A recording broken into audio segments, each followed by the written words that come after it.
ஓம் ஸ்ரீ விஷ்ணுமாய நமோ. விஷ்ணுமாயா நம்மளோட உண்டாகும். விஷ்ணுமாயா நம்ம கூட இருப்பார். எப்பவும் எதை பற்றியும் கவலைப்பட வேண்டாம். வாழ்க்கையில் நிறைய டென்ஷன் இருக்க தான் செய்யும். கிரக மாற்றங்கள் நம்மளை சுற்றி நிறைய மாற்றங்கள் ஏற்படுத்தி கொண்டு இருக்கும். பக்கத்தில் பார்த்தீங்கன்னா குரு பகவானோட பயிற்சி காலகட்டங்கள் இப்போ 2025 மார்ச் மாதம் சனீஸ்வர பகவான் மாற இருக்கிறாரு. ராகு பகவானோட பயிற்சி காலகட்டங்கள் இருக்குது. எப்போவும் நமக்கு பிரச்சனை வந்துகிட்டே இருக்கும்னு நினைக்காதீங்க. அதுக்கு ஒரு மாற்றங்கள் ஏற்படுத்தும். இன்று நம்ம மிதுன ராசி நேயர்களுக்கு பார்ப்போம். மிதுன ராசி நேயர்களுக்கு கும்பராசியில் இருந்து மீனராசிக்கு அதாவது மிதனராசிக்கு 10ஆம் இடத்திற்கு சனீஸ்வர பகவான் அமர இருக்கிறார். 10ஆம் இடம் என்பது தொழில் ஸ்தானத்தை குறிக்கக்கூடிய இடம். வரவு, தனலாபம், தொழில் மாற்றங்கள். மீனராசி என்பது பொதுவாக ஜலராசின்னு சொல்லுவாங்க. கடல் கடந்து வேலைக்காக இருப்பவர்களுக்கு கண்டிப்பாக தொழிலில் மாற்றங்கள் ஏற்படுத்தக்கூடிய வாய்ப்புகள் இருக்கும். பங்குதாரர்களும் சில கருத்து வேறுபாடுகள் ஏற்படுத்தலாம்.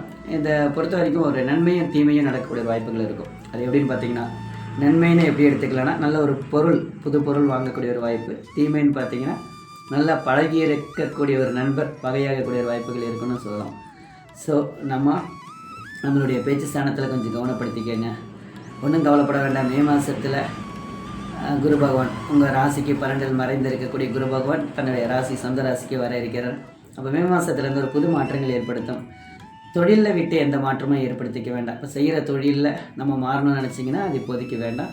எதுவாக இருந்தாலும் வரக்கூடிய 2025 மே மாதத்துக்கு மேலே பார்க்கலாம். 2 வருஷ காலகட்டங்கள் சனீஸ்வர பகவான் 10ஆம் இடத்துல உட்காந்து உங்களுக்கு நல்லதே செய்ய போகிறாரு. வீடு, நிலம், பூமி வாங்கக்கூடிய வாய்ப்புகள் இருக்கும். பெண்களுக்கு இடுப்பு, கைகள் சம்மந்தமாக கொஞ்சம் பார்த்துக்கோங்க. ஆண்களை பொறுத்த வரைக்கும் நரம்பு, எலும்பு சம்மந்தமாக குழந்தைங்க விஷயத்தில் கொஞ்சம் கவனம். மாணவர்கள் படிப்பில் அதிக கவனம் செலுத்தினால் நல்ல முன்னேற்றங்கள் வரக்கூடிய வாய்ப்புகள் இருக்குது.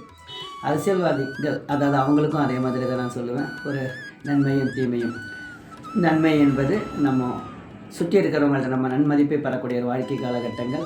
தீமை என்பது கூட இருக்கிறவங்களே நமக்கு ஏதாவது ஒரு துரோகம் செய்கிறதோ இல்லை அவர்களுக்கு கருத்து வேறுபாடுகள் ஏற்படுத்துகிறோம். அது நம்ம நல்லா ஆலோசனை செய்யப்பட்டாலும் அதிலிருந்து நம்ம வெளியே வந்துக்கலாம். அதுமாதிரி வரக்கூடிய காலகட்டங்கள் எந்த விஷயமாக இருந்தாலும் யோசனையுடன் செயல்படுங்க. அரசியல் ஆதாயம் உண்டு. கவர்மெண்ட் சம்மந்தப்பட்ட எக்ஸாம்ஸ் ஏதாவது எழுதியிருந்தீங்கன்னா கண்டிப்பாக அந்த தொழில் உங்களுக்கு கிடைக்கக்கூடிய ஒரு வாய்ப்புகள் இருக்குது. திருமணம், சுபகாரியங்கள் வீட்டில் நடக்கும். குழந்தை இல்லாமை இந்த வருஷம் அவங்களுக்கு இந்த 2 வருஷத்தில் எல்லாமே அமையக்கூடிய ஒரு வாய்ப்புகள் இருக்குது. மிதுன ராசி நேயர்களுக்கு மிகவும் நல்ல சமயம். பொதுவாக சொல்லப்போனால் மே மாதம் முடிஞ்சால் இன்னும் ரொம்ப நல்லாயிருக்கும். ஸோ அடுத்தடுத்து வரக்கூடிய காலகட்டங்கள், அடுத்தடுத்து வரக்கூடிய பயிற்சிகள் உங்களுக்கு மாற்றம் ஏற்படுத்தும். என்னுடைய சேனலை சப்ஸ்கிரைப் செய்து வைத்துக் கொள்ளுங்கள். உங்களுக்கு அடுத்தடுத்து வரக்கூடிய பதிவுகள் அனைத்தும் மிகவும் பயனுள்ளதாக இருக்கும். அதேமாதிரி ஒரு முக்கியமான விஷயம் ஒன்று சொல்ல மறந்துட்டேன். 7ஆம் இடத்துல கணவன் மனைவி இருவரும் அனுசரித்து செல்வது நல்லது. அல்லது சில மனசங்கடங்கள் ஏற்படக்கூடிய வாய்ப்புகள் உண்டு. உற்றார் உறவினர்கள் வருகை இருக்கும். தொலைதூர பயணங்கள் மேற்கொள்ளக்கூடிய வாய்ப்புகள் இருக்கும். சுப பயணமாக அறியக்கூடிய ஒரு வாய்ப்புகளாகும். சுப பயணம்னா நம்ம நல்ல விஷயத்துக்காக போயிட்டு வரக்கூடிய ஒரு வாய்ப்புகளாக இருக்கும். வீட்டில் சுபகாரியங்கள் நடக்கக்கூடிய ஒரு வாய்ப்புகளும் உண்டு. பொதுவாக கொடுக்கல் வாங்கலில் கொஞ்சம் கவனம் தேவை. கோர்ட்டு கேஸ் சம்மந்தப்பட்ட விஷயங்கள் ஏதாவது நடைமுறையில் இருந்தால் இந்த முறை கண்டிப்பாக உங்களுக்கு அது நல்லதாக நடக்கக்கூடிய வாய்ப்புகள் இருக்கும்.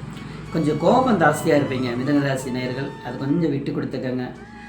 இப்போ பொதுவாக சொல்லப்போனால் மிருகசிரிஷம், திருவாதிரை, புனர்பூசம் 3 அதில் வரும். மிருகசிரிஷம் நட்சத்திரக்காரங்க மட்டும் கொஞ்சம் கோபத்தை கண்ட்ரோல் பண்ணிங்கன்னா மாற்றங்கள் ஏற்படுத்தும். திருவாதிரை நட்சத்திரக்காரங்க தீய பழக்கங்கள்லேருந்து வெளியே வாங்க. கண்டிப்பாக இந்த முறை இப்போ கார்த்திகை மாதம் இல்லையா, சபரிமலைக்கு மேலே போடலாம். நிறைய விஷயங்கள் இருக்குது. நம்மளை மாற்றிக்கணும்னு 1008 வழிகள் இருக்குதுன்னு சொல்லலாம். ஸோ நல்லா ஒரு மாற்றங்கள் ஏற்படுத்துருங்க. வர நியூ இயரில் பிறக்கும் பொழுது நம்ம எந்த விதமான தீய செயலையும் ஈடுபடாமல் மாற்றங்கள் ஏற்படுத்தணும்னு நினச்சிக்கோங்க. புனர்பூச நட்சத்திரக்காரர்களுக்கு பிரச்சனையே இல்லை. இந்த முறை நம்ம நல்ல ஒரு இடத்துக்கு வரப்போகிறோம்.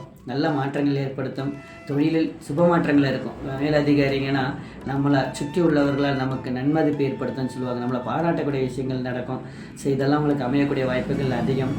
வேறு ஏதேனும் சந்தேகம் இருந்தால் கீழே ஸ்க்ரீனில் தெரியல என்னுடைய நம்பரில் கான்டாக்ட் பண்ணுங்கள். அடுத்த முறை கடக ராசியை பார்ப்போம்.